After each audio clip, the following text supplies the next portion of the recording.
सबसे पहले अपने कॉन्टिन्यूटी डिफरेंशिएबिलिटी की एक रिवीजन देख लेते हैं। तो जो भी फंक्शन अगर कोई कॉन्टिन्यूस होगा तो वो लेफ्ट हैंड और राइट हैंड और उस फंक्शन की वैल्यू पर कॉन्टिन्यूस सेम वैल्यू देगा, ठीक है। और अगर इनमें से एक भी पॉइंट सेम नहीं है तो उसको हम कॉन्टिन्यूस नहीं कहते। कॉन्टिन्यूस ये सारी जो भी कंडीशन है उनको फॉलो करते हैं।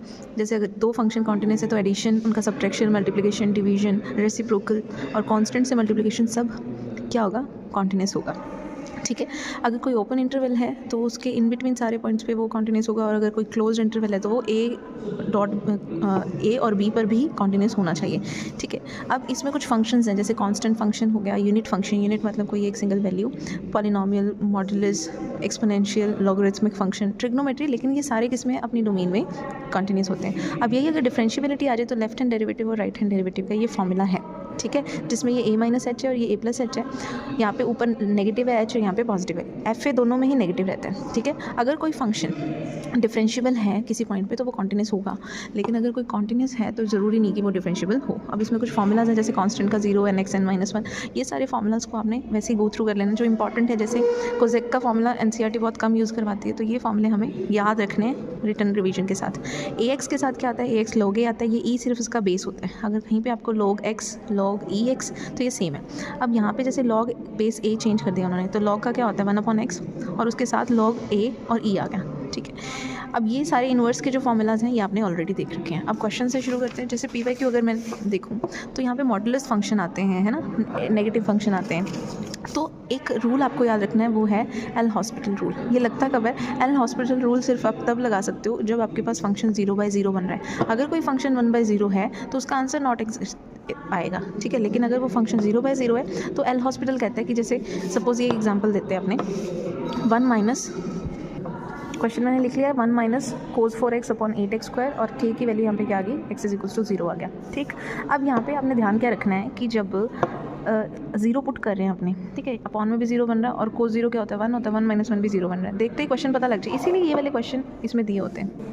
अब करना क्या है, इसमें आपने MCQ जब क्वेश्चन में दे दे आपको वैल्यू, है ना, तो डायरेक्ट इसे सॉल्व करोगे कि 1 माइनस, अब ऊपर का डिफरेंशिएशन कर दो, 1 का डिफरेंशिएशन 0 और cos का डिफरेंशिएशन क्या आ गया, माइनस का साइन 4x का डिफरेंशिएशन किया तो क्या आ गया, 4 सामने आ गया, ठीक है, अपॉन 8x स्क्वायर का डिफरेंशिएशन, यहाँ पे u/v नहीं लगाना, ऊपर डिफरेंशिएशन अलग नीचे डिफरेंशिएशन अलग, 8x स्क्वायर का किया तो क्या आया 16x आ गया। अब आप इसमें अप्लाई करके देखो x0, ठीक है, लिमिट अगर मैं यहाँ पे अप्लाई करूँ x टेंड्स टू 0 तो क्या मैं अप्लाई कर पा रही हूँ इसमें, अभी भी ऊपर क्या हो रहा है 4, अगर मैं 0 रखती हूँ तो 0/0 बन रहा है, मुझे ये x नहीं चाहिए, तो मैं अगेन एल हॉस्पिटल लगाऊंगी, यहाँ पे भी एल हॉस्पिटल, यहाँ पे भी एल हॉस्पिटल, तो 0 तो हो ही गया था, ये 4, अब 4 0 नहीं होगा, क्यों, क्योंकि ये इसके साथ मल्टीप्लाई में साइन का डिफरेंशिएशन किया तो cos 4x और 4 का किया वापस से तो 4 आगे आ गए, अपॉन में क्या है 16, x का किया तो 1, 16 से 16 कैंसिल हो गया, cos 4x। अब cos 4x में हम क्या करेंगे, लिमिट अप्लाई कर देंगे, x टेंड्स टू 0 है ना, यहाँ पे जैसे 0 अप्लाई किया तो cos 0 क्या होता है 1 होता है, ठीक है। अब इक्वल में हमें k की वैल्यू पूछी थी, अब अगर इसके ऑप्शंस देखोगे तो आपके पास ऑप्शन में भी 1 है, कोई ऐसा क्वेश्चन नहीं है जो नहीं हो सकता। जैसे यहाँ पे अब ग्रेटेस्ट इंटीजर वाला क्वेश्चन है, ये 2023 का है। इंटीजर वाला जो क्वेश्चन है बेटा ये कॉन्टिन्यूस होता ही नहीं, क्यों, क्योंकि हमने इसका ग्राफ देखा था कि ये इस तरह से ग्राफ बनता है ना, तो ये कॉन्टिन्यूस है ही नहीं, तो है नहीं, तो पॉइंट्स में देखोगे कि क्या डिफरेंस है, जिस भी इंटीजर नंबर पे आप चेक करोगे ये कॉन्टिन्यूस नहीं है, 1 से जस्ट पहले ये 0 है और जस्ट बाद 2 है, लेकिन यहाँ पे क्या है 1.5 के लेफ्ट में भी ये 1 है और 1.6 भी बना दूँ अगर मैं इसको, क्योंकि नियरेस्ट देखते हैं तो भी क्या है 1 है। अब जैसे ये क्वेश्चन आ गया, जितने भी क्वेश्चन है, जस्ट आपको ये एनसीईआरटी क्वेश्चन आ गया, ये क्वेश्चन है 0/0, सारे के सारे किससे हो जाएंगे। अब जब भी मॉड आ जाए किसी क्वेश्चन में तो मॉड के लिए क्या करना है आपने, x upon modulus of x है, इसको क्या लिखोगे, पहले पॉजिटिव लिख दोगे ग्रेटर के लिए और नेगेटिव के लिए क्या लिख दोगे -1, ठीक है। अब जो इक्वल के लिए आंसर दे रखा था उसने -1, वो तो है ही है, ठीक। तो कई क्वेश्चन जो हैं आपको मॉडुलस वाले ऐसे ओपन करके फिर ही सॉल्व करने हैं उसको आगे। ये तो था कॉन्टिन्यूटी का कॉन्सेप्ट, ठीक है। अब जितने क्वेश्चन देख रहे हो सब के सब एल हॉस्पिटल से हो जाएंगे, कोई मर्जी क्वेश्चन आप करोगे, अगर पर कंडीशन ये है 0/0 वो बनना चाहिए। अब चलते हैं डिफरेंशिएबिलिटी पे। डिफरेंशिएबिलिटी में एक बात याद रखना, अगर वो कॉन्टिन्यूस है तभी वो डिफरेंशिएबल है, ठीक है। अब जैसे ये जितने क्वेश्चन आप देखोगे कह रहे हैं कि the points at which it is differentiable, इन्हीं पॉइंट्स में से आपके पास आंसर आ जाएगा। आप चेक करो कि ये कॉन्टिन्यूस है, ये कॉन्टिन्यूस है। डिफरेंशिएबल कोई चीज़ कहाँ पे नहीं होती, जहाँ पे एक शार्प एज बनता है। अब जो मॉडुलस ऑफ x है वो कहाँ पे डिफरेंशिएबल नहीं है, जहाँ पे 0 आ गया, ठीक है। अब यहाँ पे मॉड आ गया, तो राइट हैंड डेरिवेटिव, सपोज आपको ये ग्राफ नहीं बनाने आते लेकिन आपको RHD का फॉर्मूला तो लगाना आता है ना, आपने राइट हैंड डेरिवेटिव का फॉर्मूला लगा देना है। क्या होता है, लिमिट h टेंड्स टू 0 और फिर फंक्शन में a + h minus F A. ये जो क्वेश्चन है प्लीज़ आप लिख के देखना, बिना लिखे देखे क्वेश्चन ये नहीं होंगे।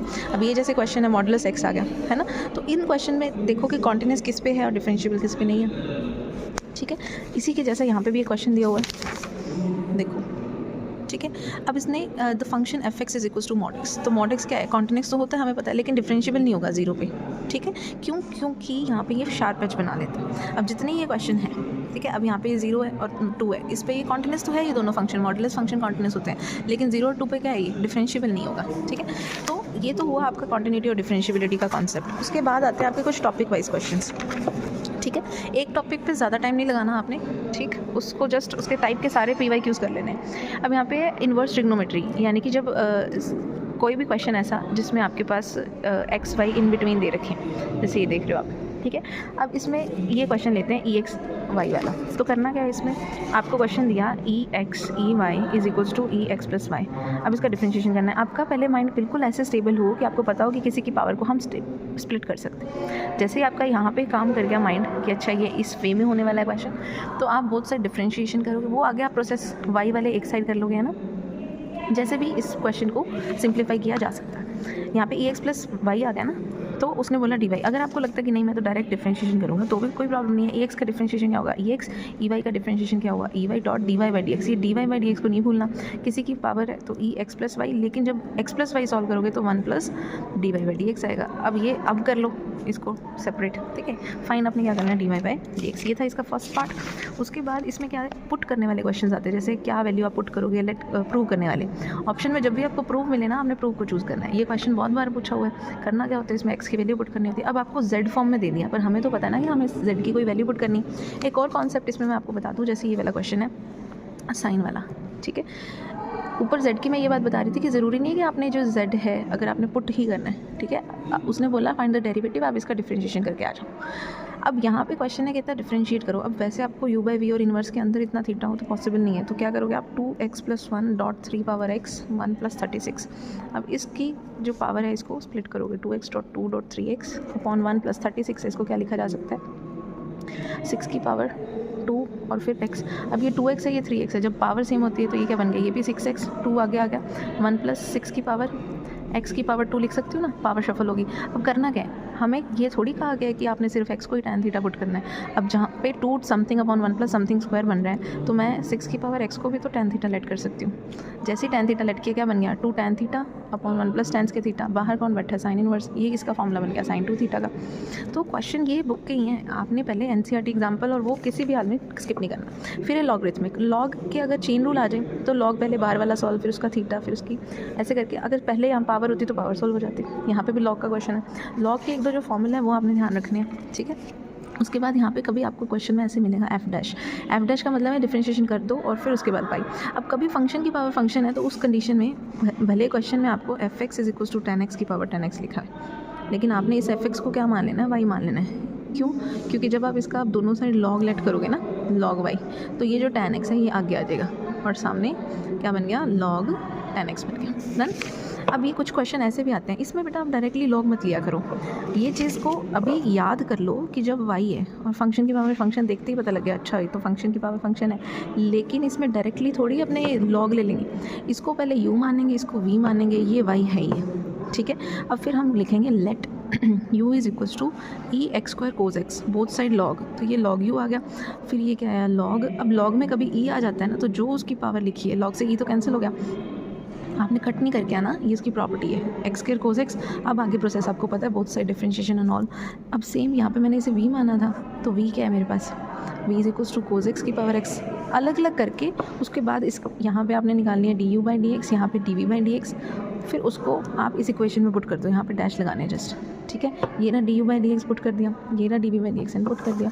ये था इसका फिफ्थ टॉपिक। उसके बाद आता है ये वाला टॉपिक, इसमें करना क्या, आपको 2 पैरामीटर्स दिए होते हैं, मोस्ट इंपॉर्टेंट मानती हूँ मैं इसको, क्योंकि सिंगल में तो प्रॉब्लम नहीं आती, आपने इसका डिफरेंशिएशन करना है इसका और D Y by D X करते हैं ना, लेकिन प्रॉब्लम कहाँ आती है, जब डबल डिफरेंशिएशन करना है। रीज़न, अब जैसे ये क्वेश्चन लेते हैं अपने x is equal to a sec cube theta, तो x is equal to a sec cube theta है। जब मैंने इसका डिफरेंशिएशन सिंगल टाइम किया तो D X by D theta, a constant है बाहर आ गया, पहले पावर का होगा तो क्या बना 3 सेक स्क्वायर थीटा, फिर सेक का किया तो क्या आया, सेक तो खुद भी आता है, tan को भी लेके आता है। ये अभी क्या आया इसका dx बाई डी थीटा आया, ठीक है। और फिर हमें दे रखा है y क्या दे रखा है a tan क्यूब थीटा।